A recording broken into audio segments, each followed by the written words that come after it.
You're listening to Now Hear This, coming to you from the Tasmanian Writers and Readers Festival in Hobart. Our final story tonight is from Lucie Cutting. So since I moved to Tasmania, there's one particular question that I've been asked a lot. The first time I was asked where I'm from, I was surprised and I said, Melbourne. You know, I kind of thought, how can this person tell I'm not a born and bred Tasmanian? Do I dress differently? Do I walk differently? Do I talk differently? And they said, no, where are you really from? And I thought, oh, that question, okay. And then the second, third and fourth time I was asked, I was a little bit suspicious, so I kind of volunteered a number of answers and I said, well, I'm from Melbourne, but I grew up in the country and I was born in Horsham. And they all said, no, but where are you really from? But, okay. The 20th time I was asked where I'm from, I was processing a sale in a local retail store. And the man came in and put his stuff down and he said, where are you from? And don't say Australia. And I thought, okay. And I gave him the answer that he wanted, and it's never actually the correct answer. It's just the answer that explains my brown skin and my broad nose and my tightly curled hair. The 45th time I was asked where I was from, I was serving tables in a local restaurant during dinner service, and I put down the plate and the woman said, my, you speak good English. Where are you from?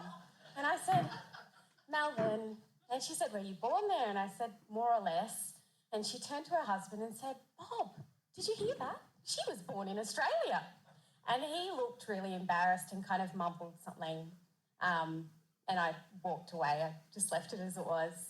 The 46th time I was asked where I was from was the very next day at the Hobart Aquatic Centre in the sauna.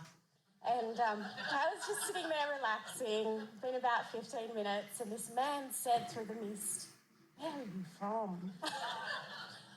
And I said, Melbourne.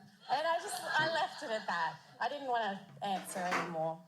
And then the 47th time was when I moved from the sauna to the spa.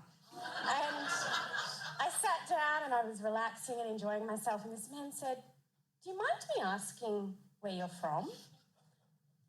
Melbourne. And he said, no, but where are you really from? And I said, look, I get asked this question a lot. I'm not going to answer.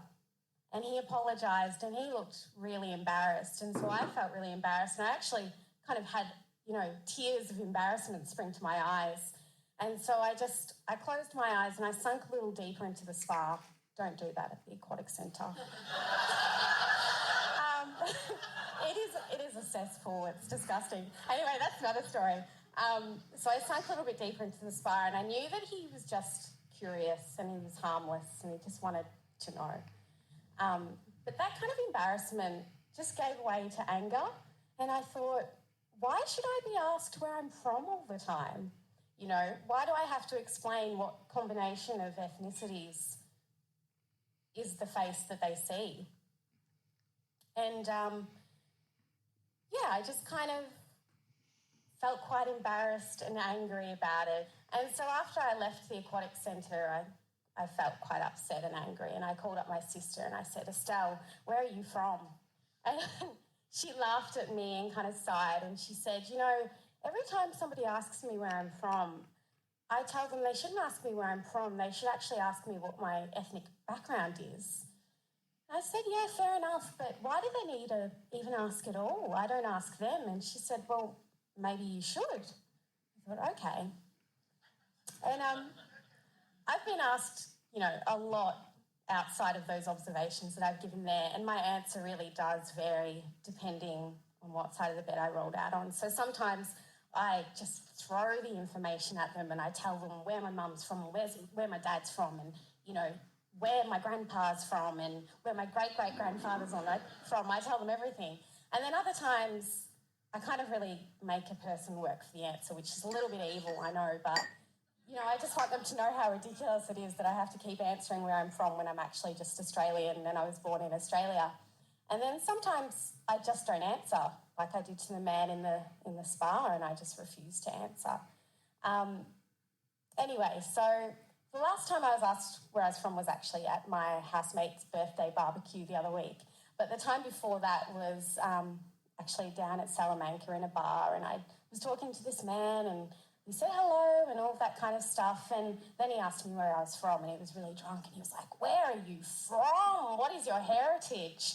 And I told him, and then his friend who was sitting with him looked a bit embarrassed, and he started arguing with him, and they had this very heated argument, kind of saying, "You shouldn't ask her where she's from, you know, she's Australian, blah, blah, blah," and back and forth, back and forth.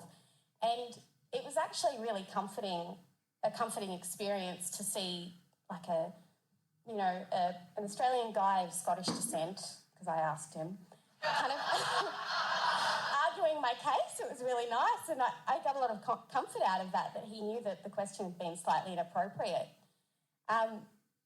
It's kind of a short story, I guess, but what I've really learnt from this is it's something people do. It seems quite harmless, but at the end of the day, somebody's potentially being asked 40 times before somebody even said hello. They've asked them where they're from.